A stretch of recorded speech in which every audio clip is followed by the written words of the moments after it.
Hello everyone, I hope आप सभी लोगों का 69th बीपीएससी का पेपर बहुत अच्छा गया होगा। और मैं देख पा रहा था कि पेपर्स में अगर हम बात करें इंडियन पॉलिटी सेक्शंस की, जो सेक्शंस मैं आपको पढ़ा भी रहा था लगातार यूट्यूब सेशंस के जरिए, तो 69th बीपीएससी में इंडियन पॉलिटी के क्वेश्चंस में अगर हम बात करें तो क्वेश्चंस बहुत ज़्यादा मुश्किल नहीं थे, इजी ही कह सकते हैं। मॉडरेट लेवल के क्वेश्चंस यहाँ पर इजी टू मॉडरेट कह सकते हैं।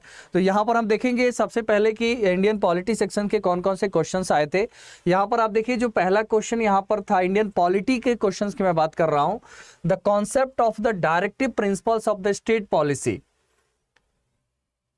In the Indian constitution was borrowed from the constitution of India. तो देखिए, यहाँ पर इस प्रकार के क्वेश्चन हमने फीचर्स ऑफ इंडियन कॉन्स्टिट्यूशन का कई बार पढ़ा हुआ है।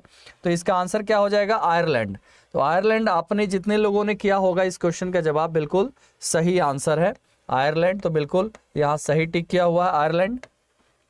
ठीक है, अब हम यहाँ पर जाएंगे अगले क्वेश्चंस पे।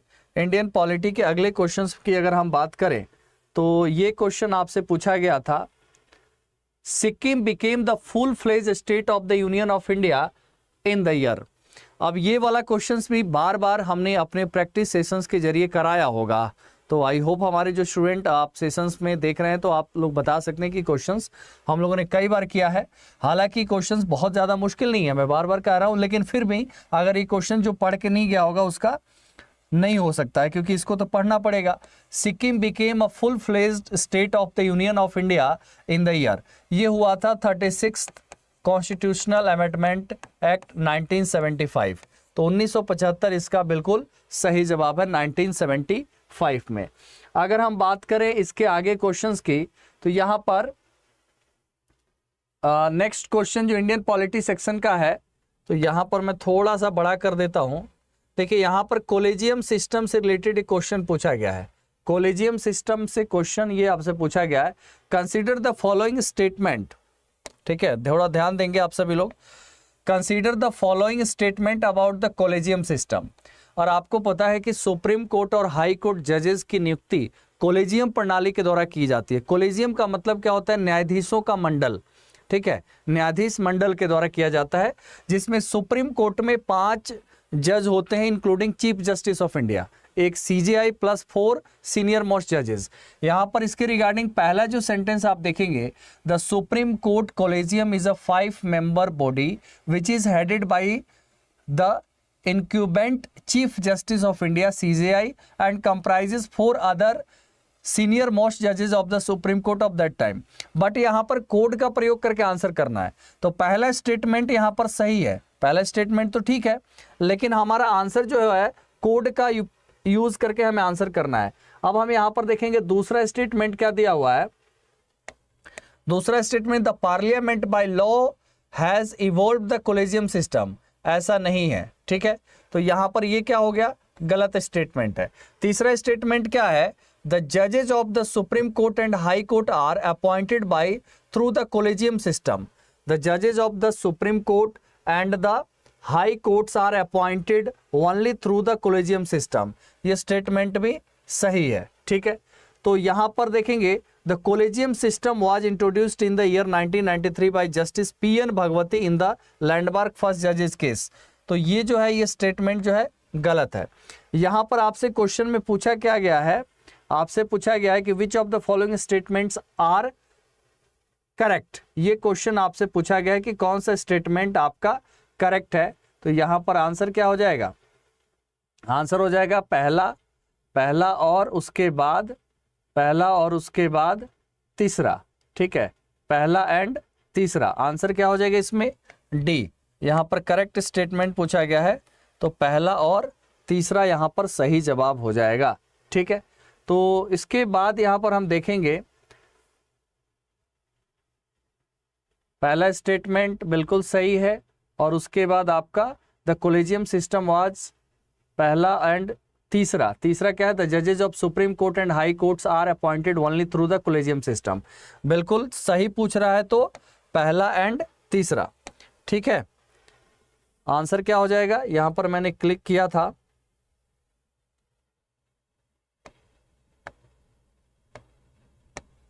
पहला एंड तीसरा। चलिए, तो आप लोगों को तो पता तो चल गया इस क्वेश्चन का सही जवाब क्या है, फर्स्ट एंड थर्ड। हम अगले क्वेश्चन पे चलेंगे। अगला क्वेश्चन क्या है, अगला क्वेश्चन यहाँ पर देखेंगे इंडियन पॉलिटी का। Consider the following statement regarding the 42nd amendment to the constitution of India. It added 3 words to the preamble, socialist, secular and integrity. तो ये स्टेटमेंट क्या है, बिल्कुल सही है। यहाँ पर देखेंगे संविधान के प्रस्तावना में 3 शब्द जो हैं, ठीक है, समाजवादी, पंथनिरपेक्ष और अखंडता, ये शब्द जो जोड़ा गया था 42वें संविधान संशोधन के माध्यम से, तो स्टेटमेंट सही है। It added 8 fundamental duties to the constitution. Fundamental duty को 42वें संविधान संशोधन के द्वारा जोड़ा गया था, लेकिन नॉट 8, इट वाज टोटल 10। तो ये स्टेटमेंट गलत है। It added new directive principles in article 39, 43, but यहाँ पर 47 नहीं किया गया था।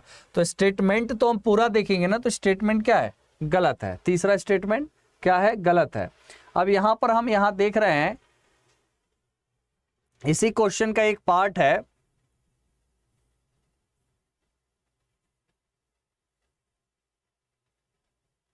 ठीक है, इसी क्वेश्चन का पार्ट है यहाँ पे।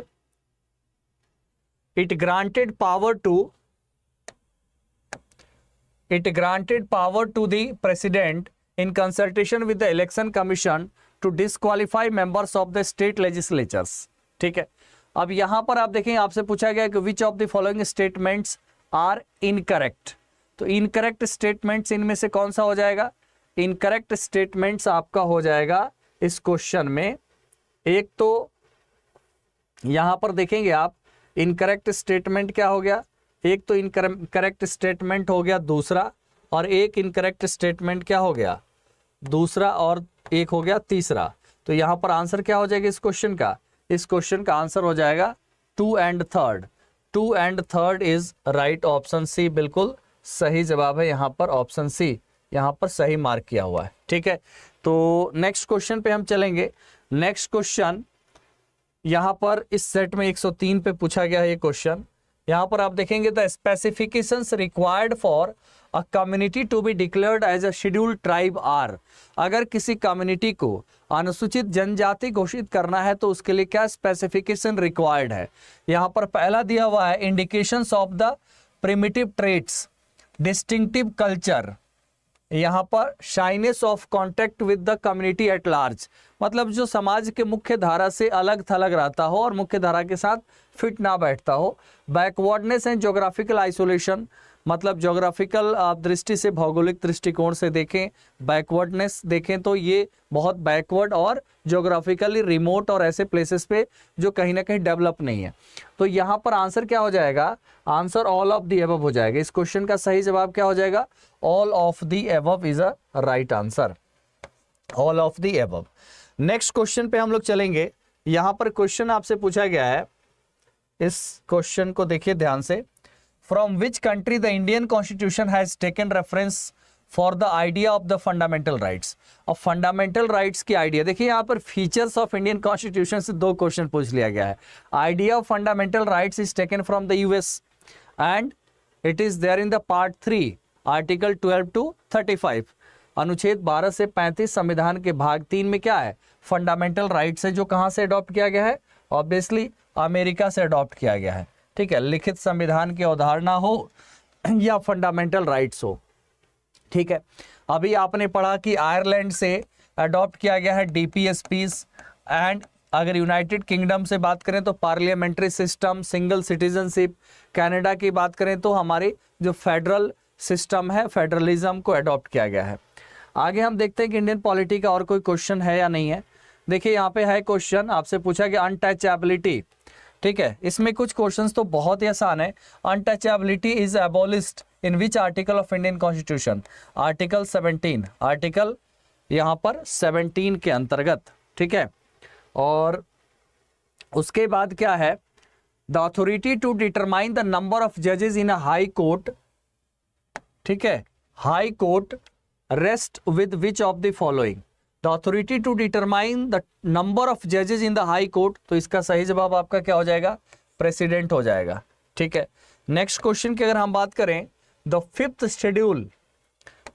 Schedule deal with the governance and the protection of the interest of which specific group of people. तो आपने ऑलरेडी पढ़ा हुआ है tears of old PM, TEARS, ठीक है, TEARS, पहला, दूसरा, तीसरा, चौथा, पांचवा। तो ये शेड्यूल्ड ट्राइब, ठीक है, आंसर क्या हो जाएगा इसका, शेड्यूल्ड ट्राइब, ऑप्शन सी बिल्कुल सही मार्क किया हुआ है। नेक्स्ट क्वेश्चन क्या है, नेक्स्ट क्वेश्चन पे अगर हम चलें, ठीक है, in which case did the supreme court of India give for the first time the doctrine of basic structure of the constitution. यहां पर बेसिक स्ट्रक्चर आपको पता है कि संविधान में नोवेयर डिफाइंड, कहीं डिफाइन नहीं है। संविधान के मूल ढांचा हमारे सुप्रीम कोर्ट के जजमेंट्स के आधार पर तय किए गए हैं और इसमें केशवानंद भारती केस 1973 के द्वारा ये दिया गया है the basic structure of constitution. तो केशवानंद भारती केस 1973 बिल्कुल सही जवाब है। आगे हम क्वेश्चंस को देखते हैं इंडियन पॉलिटी के और कौन कौन से क्वेश्चंस है। देखिए यहाँ पर पॉलिटिकल पार्टीज के एस्टैब्लिशमेंट दिया गया है। अगर आप रेगुलर सेशंस देखते थे तो आपको ध्यान होगा कि हम इलेक्शन सिस्टम जब पढ़ाते हैं या कई बार आपको इलेक्शन सिस्टम पढ़ाया है, उसमें पॉलिटिकल पार्टीज के मुख्य पॉलिटिकल पार्टीज का डिस्कशन किया था कि उसके चुनाव चिन्ह, कौन मुख्य नेता है, कब इस्टेब्लिशमेंट हुआ था, उसी संदर्भ में क्वेश्चन है यहाँ पर आप देखेंगे। देखिए यहाँ पर इस क्वेश्चन को करने के लिए आपको क्या करना है, जैसे कम्युनिस्ट पार्टी है, ठीक है, कम्युनिस्ट पार्टी है, अगर एक नहीं भी आता होगा तब भी आप आंसर कर सकते थे। देखिए यहाँ पर अगर हम बात करें ऑल इंडिया तृणमूल कांग्रेस की तो 1998 में, बहुजन समाज पार्टी 1984 में, कम्युनिस्ट पार्टी ऑफ इंडिया 1925 में और ये 1961 में। आगे हम बढ़ते हैं, देखते हैं आंसर्स कौन सा यहाँ पर मैच कर रहा है, ठीक है। यहां पर आप देखेंगे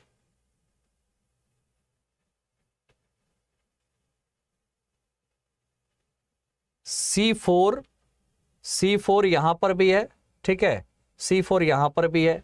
उसके बाद D2 यहां पर है, A1 B3